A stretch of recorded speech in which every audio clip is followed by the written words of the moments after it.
사랑 안에서 넉넉히 이기는 자라. 오늘 말씀과 똑같은 내용이에요. 퇴임한 지 몇 개월 되지 않은 한 교수님이 방송에 출연할 일이 생겨서 방송국으로 갔다 합니다. 낯선 분위기에 뭔가 좀 눌려서 두리번거리다가 경비 아저씨에게로 찾아갔어요. 그랬더니 말도 꺼내기 전에 이 경비 아저씨가 어디서 왔어요? 라고 따지듯 물었다는 거예요. 퇴직해서 소속이 없는 거라. 그래서는 당황한 나머지 집에서 왔습니다. 그렇게 말을 했대요. 그런데 또 다른 교수님도 똑같이 방송국에 갔다가 그런 상황을 맞이했습니다. 어디서 왔어요? 경비가. 그때 성격이 대차한 이 교수님은 좀 다르게 대처했어요. 호통을 치면서 여보시오, 어디서 왔다고 묻지 말고 어디로 갈 것인지를 물으시오. 나 지금 안무개 프로그램 거기 지금 방송하러 왔소이다. 멀리서 그 프로그램 진행자인 제자가 달려와서 교수님을 모시면서 말을 했습니다. 역시 우리 교수님 철학자시네요. 우리 인생이 어디서 왔냐가 중요한 것이 아니라 어디로 가느냐가 중요한 것인데, 여러분, 교회라고 하는 공동체, 예수 믿는 거 어디서 왔냐는 것은 하나도 중요한 거 없어요. 그거 별로 중요하지 않아요. 고향이 어디예요? 어디서 왔어요? 우리는 그렇게 모인 공동체가 아닙니다. 교회라는 공동체는 딱 한 가지, 어디로 갈 것인가, 이 대답을 가슴에 품은 자예요. 그게 우리 공동체예요. 어디로 갑니까? 아버지 하나님을 향하여 걸어가는 거예요. 영원한 주의 나라 바라보면서 그 길로 걸어가고 있는 것입니다. 그러니 어디서 왔느냐, 그건 너무 유념하지 마세요. 과거가 어땠느냐, 그건 너무 고민하지 마세요. 그건 다 뒤로 하시고 어디로 갈 것이냐, 여기에 대해서만큼은 반듯하고 분명한, 그래서 가면 갈수록 걸음걸이가 분명해지고 마음은 단단해져가는 그런 신앙 여정, 우리 모두가 거닐기를 축복합니다. 오늘 로마서 8장의 마지막 본문입니다. 8월 초부터 로마서 8장을 보았는데, 우리 첫 번째 나눈 말씀은 그리스도 예수 안에는 정죄함이 없다. 이 말이 얼마나 큰 위로가 되어지는지요. 끝없이 평가가 있고, 우리 어떤 뭔가를 재려고 하는 참 이 긴장감이 우리 삶에 있어요. 주변이 따지듯이 우리를 대하고, 우리 안에 양심이 나를 고발하고, 그래서 늘 정죄가 우리를 답답하게 해요. 숨을 못 쉬게 해요. 그런데 그리스도 예수 안에는 정죄함이 없습니다. 예수 안에 거하시기 바랍니다. 예수 안에는 정죄함이 없고 품어주시고 기회를 주시고 새날을 베푸시는 줄로 믿습니다. 두 번째 나눈 말씀은 하나님의 영으로 인도함을 받는 자가 하나님의 자녀라는 거예요. 우리가 주의 영으로 인도함을 받고 있으니 우리가 하나님의 자녀가 된 거예요. 여러분, 이거 얼마나 놀라운 복음입니까? 정말 땅을 사는데 이제 하늘 사람 되어졌어. 세상에 속해 있지만 너는 하나님 백성, 하나님 자녀가 되어진 거야. 이건 어마어마한 능력이에요. 권세예요. 여러분, 하나님의 자녀됨을 누리시기 바랍니다. 하나님 용납하세요. 그리고 세 번째 나누었던 말씀, 이 하나님의 자녀로 살아가자는 거예요. 쉬운 일은 아니에요. 지치고 넘어올 때가 많아. 내가 신앙생활하다 실패했다. 내가 기도하면서 또 한 주간 나갔는데 왜 이렇게 안 되지? 그럴 수 있어요. 걱정하지 마세요. 우리 연약함을 성령님께서 도우십니다. 그러니까 우리가 아니에요. 우리 의지가 아닙니다. 성령께서 우리를 도우십니다. 성령의 도우심을 누리시기를 바랍니다. 믿음으로 누리면서, 야, 하나님이 도우시는구나, 기도에 응답하시는구나, 말씀을 따라갔더니 이렇게 되는구나, 이거를 성령의 인도하신 가운데 누리게 되어지면 신앙생활은 활기 있게 되어지는 거예요. 오늘 이제 네 번째 말씀, 8장의 마지막 말씀입니다. 한마디로 말하면 우리를 향한 하나님의 사랑은 영원하며 우리는 반드시 이긴다는 거예요. 찬양 부른 가사 똑같아요. 넉넉히 이기느니라. 하나님이 사랑하기 때문에 하나님의 사랑을 받는 우리들은 반드시 이긴다는 것입니다. 오늘 31절 이하 9절까지 본문은 세 가지 질문을 우리에게 주고 세 가지 질문에 스스로 답하고 있어요. 누가 우리를 대적하는가? 아니, 하나님이 우리를 위하시는데. 누가 우리를 고발 정죄하는가? 아니, 하나님이 이미 우리를 옳다 그러셨고, 아니, 그리스도께서 우리를 위해 중보하고 우리를 돕고 계시는데 누가 우리를 그리스도의 사랑을 끊겠는가? 우리가 하나님 사랑한 것이 아니라 하나님 우리를 사랑했는데 어떻게 사랑해서 끊어지겠냐는 거예요. 여러분, 이 세 가지 질문에 대한 성경의 답을 가슴에 반듯함에 품는 거예요. 자, 첫 번째 질문입니다. 31절 말씀 시작. 그런즉 이 일에 대하여 우리가 무슨 말하리요?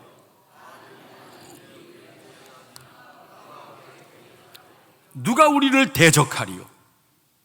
하나님이 우리를 위하시면 어느 누구도 우리를 대적할 자가 없다는 거예요. 그래서 넉넉히 이긴다는 거예요. 우리가 힘세 이기는 것이 아니에요. 하나님이 우리 편 되기 때문에 넉넉하게 이긴다는 거예요. 제가 제일 성경에서 좋아하는 이 구약의 본문이 사무엘상 17장 본문이 되어집니다. 다윗이 골리앗과 싸우는 싸움 이야기예요.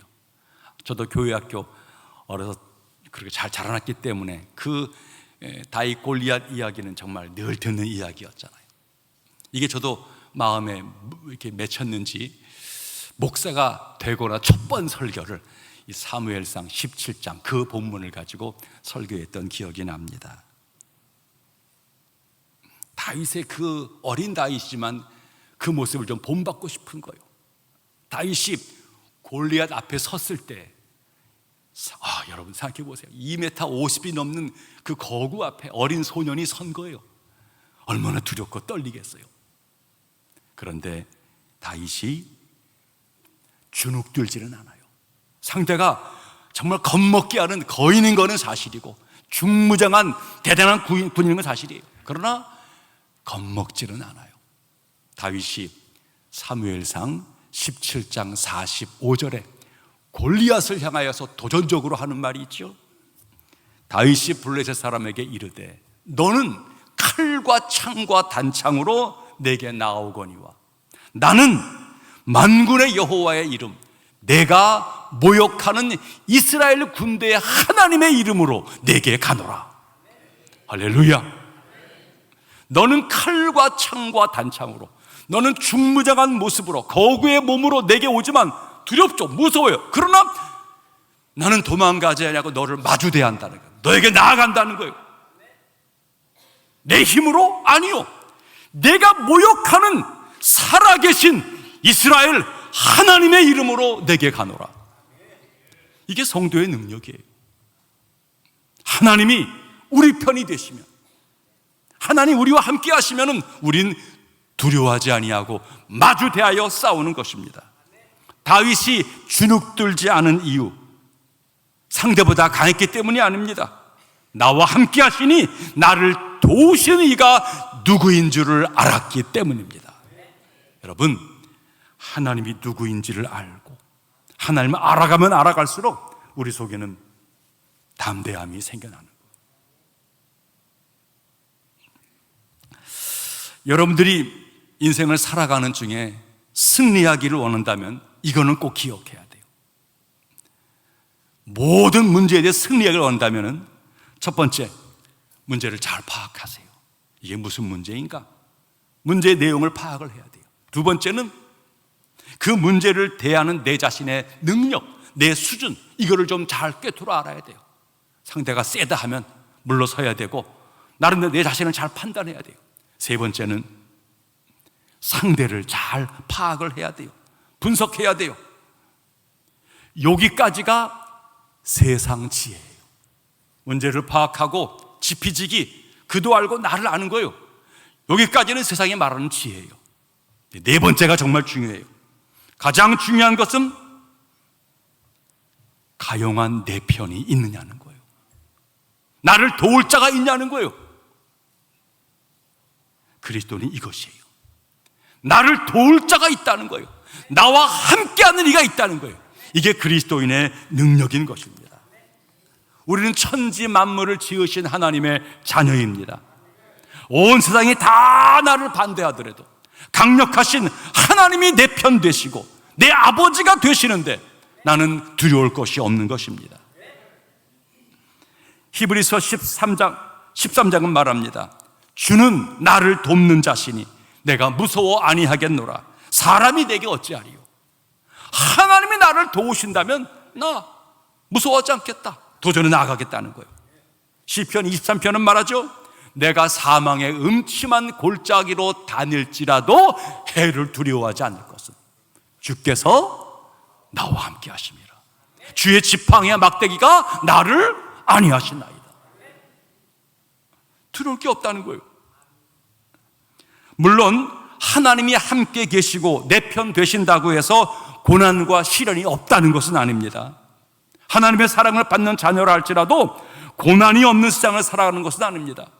도리어 그리스도인들은 세상 사람들보다 더 큰 고난과 어려움을 겪을 수 있어요. 왜요? 우리는 하늘 가치를 품고 있거든요. 땅을 살기 때문에 땅의 가치를 가진 사람들이 우리를 힘들게 할 때가 있어요. 그러나 여러분 기억하세요. 그리스도인이 여러 어려움과 환난을 경험하더라도 하나님은 내 편이십니다. 이 시련과 어려움을 극복해서 아브라함은 복의 근원이 된 거예요. 요셉은 그 어려움의 시기를 극복한 다음에 온 가족을 구원하고 이스라엘이라는 민족을 만들어내게 된 것입니다.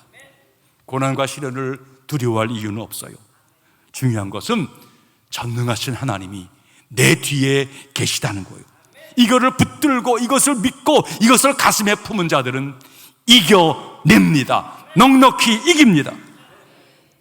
나 여호와가 말하노라.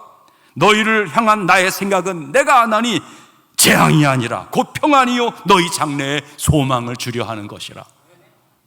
하나님은 가장 좋은 곳으로 우리 앞날을 예비해 놓으셨습니다. 하나님이 내 편이시기 때문에 우리는 두려워하지 않습니다.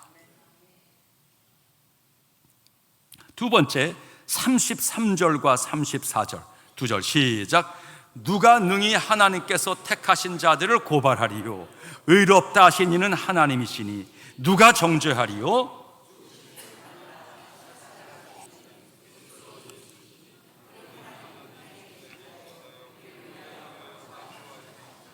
아멘.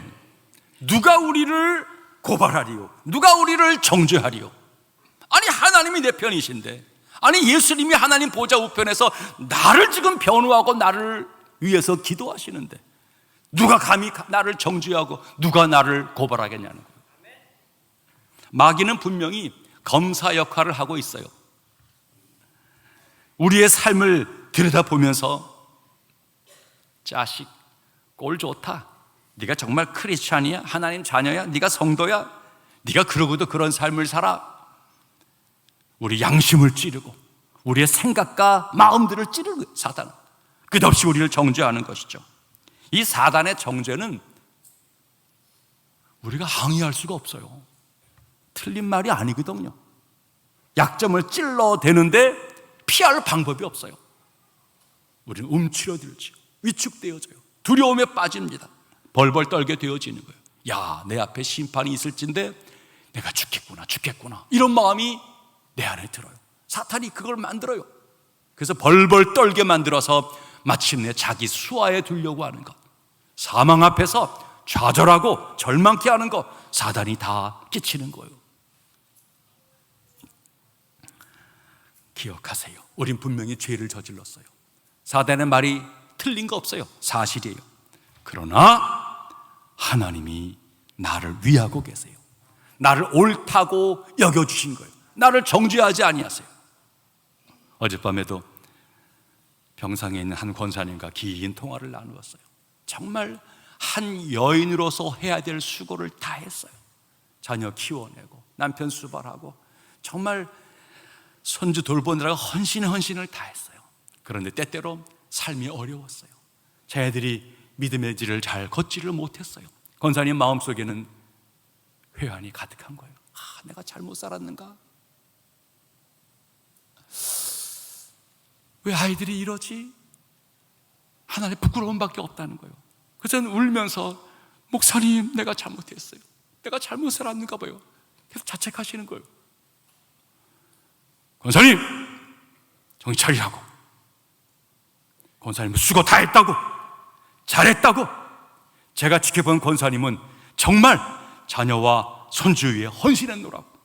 하나님이 받으셨어요. 정죄하지 아니하세요. 하나님 의심하지 마시라고. 뿌린 씨앗을 내가 거두지 못한다고 걱정하지 마시고 하나님께 드렸으니까 남은 것은 하나님이 알아서 하시리라고. 권사님은 주신 남은 날을 하나님의 나를 용납했다는 거, 나를 사랑한다는 이거 누리시라고 믿음으로 나를 용납해 하나님 누리시라고 계속 그렇게 권면을 했어요. 사실 양심이 우리를 찌르고 상황이 우리를 고발하면 믿음이 없으면 견디기가 어려운 거예요. 상황은 너무나 어려운데 지금 자녀들은 이런 모습인데 나는 기도인인데 왜 응답이 더디는가? 그 속에서 내가 실패자가 되어지고 낭망하게 되어지고, 이건 지금 마귀의 고발과 정죄를 그대로 우리가 받은 거예요. 그리하지 마십시오. 하나님은 정죄하지 아니하세요. 하나님은 여전히 일하고 계세요. 하나님은 당신의 뜻을 이루어가고 계십니다. 그 하나님 바라보면서 오늘을 담대하게 걸어가는 거예요. 여러분, 저도 참 재판을 받는 과정에 가니까 사람을 좀 얻고 싶은 마음이 있더라고요. 그래서 이제 아는 분들을 통해서 한 이제 며느리가 판사라. 제가 아는 너무나 잘 아는 집사님, 늘 며느리 자랑을 집사님이 많이 해서 아이고 내가 처음으로 법정에 가고 이렇게 가는데 한번 며느리를 만나서 한번 좀 재판에 대한 좀 도움을 얻고 싶은데 집사님 한번 좀 그 며느리 좀 만나게 하자고 얘기했어요. 그랬더니 며칠 후에 집사님이 전화가 왔어요. 아이고 목사님 죄송해요. 재판장들이 재판이 벌어지는 사안에 다른 재판관이 이렇게 충고라도 끼는 것은 재판의 이 법이 아니라 잘못된 거라. 절대 그런 것 때문에 만나지를 못하는 게 법관의 요즘 윤리라는 얘기를 하면서 양해를 구하는데, 아니 며느리 자랑 그렇게 하더니 정작 필요해서 도움받으려 했더니 뭐 도움도 못 주노 그런 마음이 한편 들더라고요. 근데 나름대로 재판에서 충분히 이해가 되어졌어요. 사람의 도움을 구하려고 했더니 쉬운 일은 아니더라고요. 여러분, 마귀의 정죄는 너무나 분명해요. 틀린 게 없어요. 근데 고마운 것은요,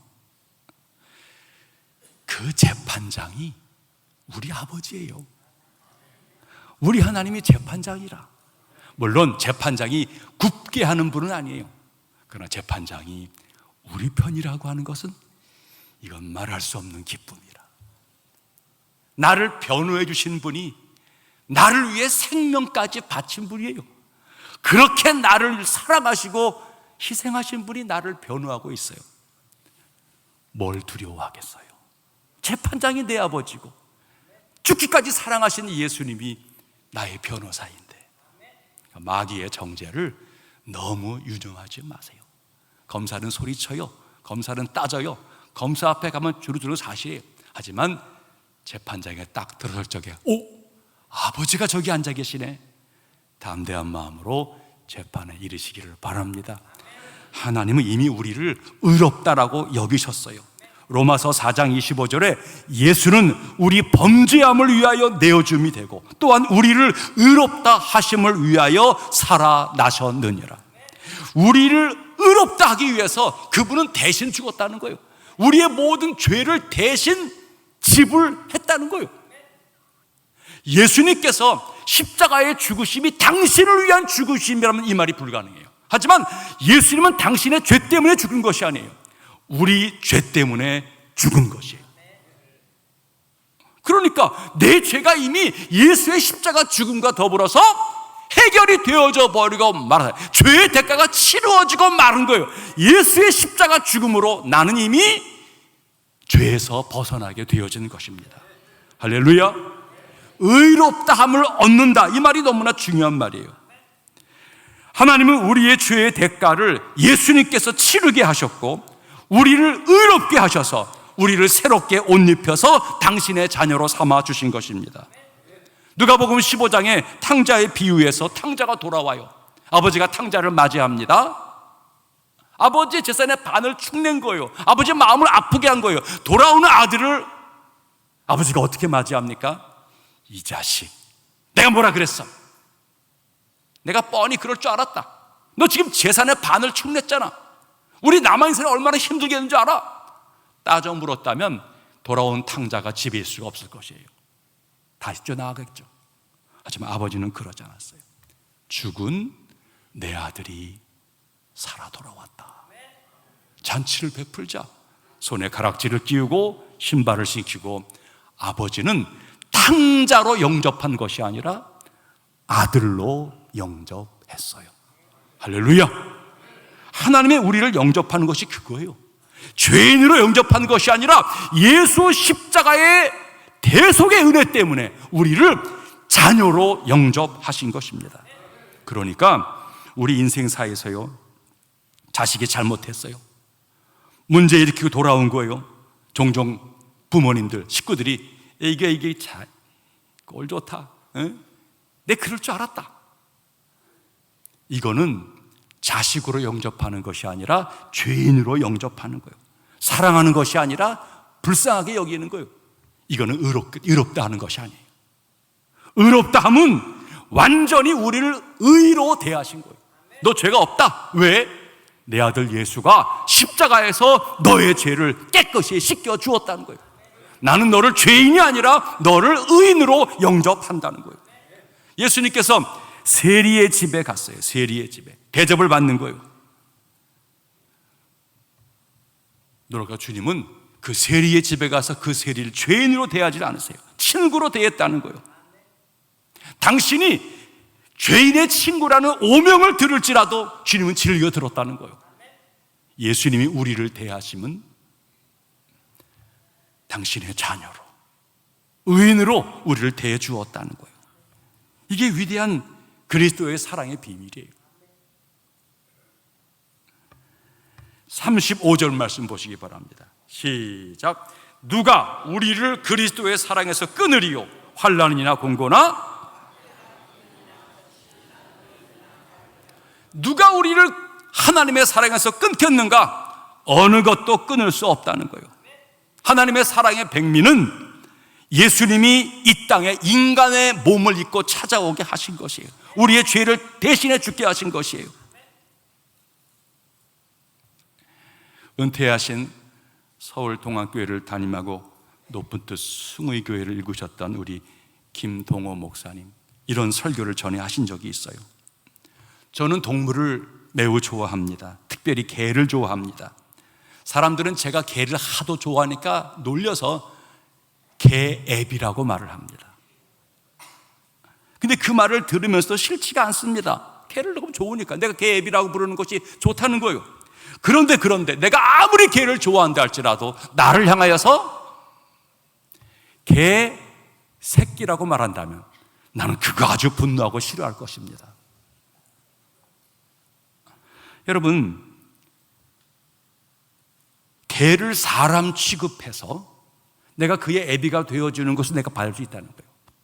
그런데 거꾸로 나를 개 취급해서 내가 개 새끼가 된다는 것은 나는 받아들일 수 없다는 것이죠. 이게 개를 사랑한다 하면서도 내가 가진 사랑의 한계라는 거예요. 어디까지나 개는 개고 사람은 사람이죠. 그런데 하나님이 사람이 되었다라고 하는 것은 내가 개가 되었다는 것과는 비교할 수 없는 놀라운 일이라는 거예요. 신이 인간이 되어지고 우리의 모양과 우리의 모습으로 우리 가운데 왔다라는 것은 내가 개가 된 훨씬 그 이상의 모습이 된다는 거예요. 하나님의 우리들을 향한 사랑은 너무나 엄청나다는 거예요. 한계가 없다는 거예요. 우리를 위한 하나님의 사랑의 극치가 십자가죠. 십자가. 온갖 고난과 멸시를 다 당하면서 대신 죽으신 것이에요. 인간은 상상으로 하나님 외에 많은 거짓 신, 우상들을 만들었죠. 그 신들에게 경배를 합니다. 그런데요, 인간을 위해서 친히 인간이 되시고 우리의 죄 때문에 십자가에 달려 죽기까지 그 인간을 사랑하신 그런 신은 상상하지 못해요. 하나님의 사랑은 우리의 상상을 훨씬 뛰어넘는 위대한 사랑입니다. 그래서 이 하나님의 위대한 사랑이 우리를 붙잡고 있기 때문에 어떤 것도 그 하나님의 사랑을 끊을 수 없다는 거예요. 하나님과 우리 사이를 갈라놓을 수가 없다라고 하는 것입니다. 하나님은요, 하나님 자신을 대적하는 것보다 당신의 사랑하는 우리를 대적하는 것에 대해서 하나님은 더 민감하게 반응하세요. 부모가 그렇잖아요. 아버지가 자기를 대적하는 것들은 나름대로 적당히 싸우지만 내 자식을 괴롭히는 게 있다면 아버지는 목숨 걸고 싸우게 되어지는 거예요. 하나님의 우리를 향한 사랑이 그런 거예요. 누가 감히 우리를 하나님의 사랑에서 끊으려고 하느냐, 누가 감히 내 자식을 넘보려고 하느냐, 그거는 하나님 결코 용납하지를 아니하신다는 거예요. 세상을 살아가면서 우리의 가슴이 아픈 것은 오늘의 적이, 오늘의 친구가 내일의 적이 될 때도 종종 있다는 거예요.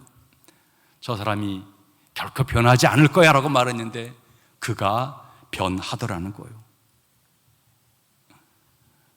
가슴이 아프죠. 정말 다 잃어버린 것 같아요. 하지만 성경은 말해요. 우리를 그리스도의 사랑에서 끊을 것은 아무것도 없다는 거예요. 누가 우리를 그리스도의 사랑에서 끊으리요? 환난이나 곤고나 핍박이나 기근이나 적신이나 위험이나 칼이라 어떤 것도 하나님 사랑에서 끊어질 것은 없어요. 이어 말하기를 내가 확신하노니 사망이나 생명이나 천사들이나 권세들이나 현재일이나 장래일이나 능력이나 높음이나 기쁨이나 다른 어떤 것으로도 우리를 우리 주 그리스도 예수 안에 있는 하나님의 사랑에서 끊을 수 있는 것은 없다는 거예요. 내가 주님을 사랑하기 때문에 주님이 우리를 구원한 게 아니에요. 내가 신의가 있어서 하나님이 나를 믿어준 것이 아닙니다. 우리는 힘들면 놓아요. 우린 나밖에 몰라요. 어리석고 이기적이에요. 그러나 중요한 것은 하나님이 그런 연약한 우리들을 사랑하신다는 거예요. 부모의 자녀를 향한 사랑은 못 말려요. 주변 사람들은 아이고 네 자식 꼴이 그런데도 중요하지 않아요. 부모의 자녀를 향한 사랑은 무궁무진해요.